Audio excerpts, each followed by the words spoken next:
you've all had a great and restful summer. I'm excited to see you here this morning. I see a lot of familiar faces and a lot of new faces, and that's always exciting to have that good blend of familiarity and excitement for the future and what our new teachers are going to bring to the district, combined with what our teachers who have been here will also bring to the table. I hope you all had a fabulous summer and you're well rested and excited about getting our new year started. I want to have a little fun first to make sure you're awake. This first slide is a beautiful picture. Maybe some of you visited a place like this summer. But I want to tie it into what's called perception versus reality. A lot of people who aren't educators believe that we just have fun and frolic all summer and just go and just have a great time. Where in reality we all know that there's other things that occur during the summer after that 3 or 4 day or week or 2 week vacation. So here's a couple of slides of things you might have done. Another beautiful beach picture. Maybe a little hot air ballooning. I've not ever done that, but I hope to one day. Although I'm a little scared of heights, so I don't know if it's going to happen or not. And then this is reality. This is what we do most of the time during the summer. This is a little, if you have siblings in your house, you're very familiar with this. This is what mom does if dad's gone to work. And then this is ultimately why we come back to school. And I don't mean that, excuse me, I was one slide off. I don't mean that you don't get paid during the summer. It's just that that balance is important between work and play. And that's why I'm glad that summer vacation is not any longer, because I'm always ready to get back. I'm going to miss the routine of being with my family a little more often, but I also enjoy the fact of getting back and getting started and having that good balance between work and family and home and the important things. To get started, I want to focus on our vision, a commitment to excellence, where every student excels. The importance of our vision statement is that every student excels. We've done a phenomenal job at Elysian Fields the last 2 years of excelling. And that doesn't only mean in the testing areas. That means in areas that are sometimes not measurable, so to speak, with a grade. But we must lead a campus or a team or a department with the mindset of our vision, which is a commitment to excellence. Excellence is defined as this: a quality of being outstanding. Outstanding means the cream of the crop, the top of the tier, the very best. In many areas, we are the best. But I think as a whole, our district can continue to strive for being the best in all areas. One of the areas that we have struggled in years past is our students who are at risk. And I don't want it to be one of those things where we look at this grade or that grade. We are a district. It is our vision goal, our vision statement. So we all are affecting that number one way or the other. Now, on top of that, a lot of times we can get into bad thinking habits of, well, how can we reach every student? Because we have students who have terrible home lives. We have students who don't know when their next meal will be, and it'll only be at our district. We have students who bounce back and forth to schools or aren't required to attend regularly. And I kind of wanted to first give you a quote from Aristotle as far as excellence goes, and then go to another quote. Aristotle said, "We're what we repeatedly do." Excellence, then, is not an act, but a habit.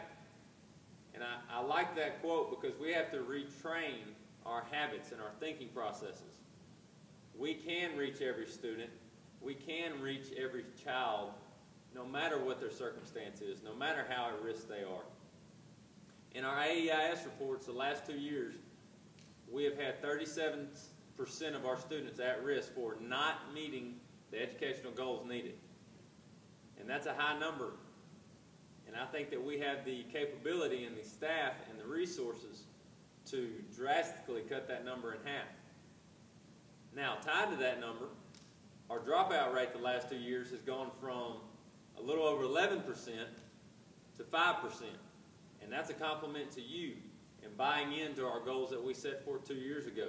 And we're still headed in the right direction. And I expect when our new numbers come out, our at-risk numbers will be drastically lower.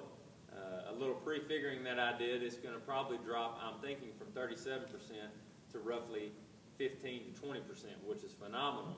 And you ought to be very excited for yourself and what your campuses have accomplished and what our district has accomplished. We have to keep in mind that almost 50% of our district students are economically disadvantaged. Now, I know you're thinking, well, I'm economically disadvantaged, Mr. Goswick. Medical bills keep going up, or medical insurance, and our price, our salary is not going up. As much as I would love to change that drastically, those are the realities we live in, just like our students who are economically disadvantaged. And we are always capable, along with my help, of finding ways to help those students be successful. I want to talk about a quote from a man named Henry Ward Beecher. A few quick facts about him. He was a congressional clergyman in the 1800s, most notably known for being the first pastor at Plymouth Church in New York, but he is also passionate about social reform and was an advocate for abolishing slavery. He spent a lot of his time during the Civil War traveling Europe speaking for the Union to try to help abolish slavery. He also was known for a cool little fact. He had a code word called Bible, or Bleacher's Bibles, where he would help under the radar get rifles to abolitionists in Kansas and Nebraska. So he was somebody who did a lot of outside of the box thinking, or was thinking a lot differently than the majority of people around him. I think the reason I liked what he said, and I'm about to get to, is because it's how we can meet those students I just talked about. How do we reach every student and help them excel? This is his quote. We should not judge people by their peak of excellence, but by the distance they have traveled from the point where they have started. We have to have measurable goals. We have to be able to assess where our students start, like you do at the beginning of the year test or benchmarks, or DMAC, or whatever technology tool is out there that you use that's successful for you that we offer. But we have to logically assess where our students are. There's a famous thought that's out there, you begin with the end in mind. And we have to see where we want them to go, but we first have to know where our students are starting. When we know that, then we can get a lot better idea of what success is. I don't want to stand here today and make you think that I think that you all should make all of our students get 100% on every test or every state test. I just want to challenge us to have a goal and a vision, a commitment to excellence where every student excels. And this is one of the ways that we can find out if they're excelling. Where did they start? Where are they ending? Where are they progressing when they go to the next grade level? I want to tell you thank you for being here this morning on time, bright-eyed and bushy-tailed. Some of you are shaking your heads. I understand that. I'm a morning person, and some of you may not be, and that's okay. We've got a lot of good activities planned for today to help you kind of get your teacher wheels turning again. I know most of you, they've already been turning. I've seen you up here this summer. I want you to know that I'm committed to this vision like you are, and I'm available. I'll be on your campus numerous times during the week. Don't hesitate to stop me.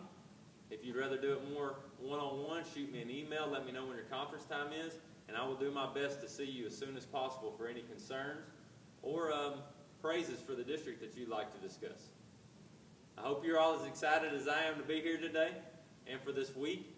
We'll get our feet wet without students, and then we'll be ready to jump in full throttle next week. I will be around for the rest of the meetings this morning, so stop by if you need anything, and thank you.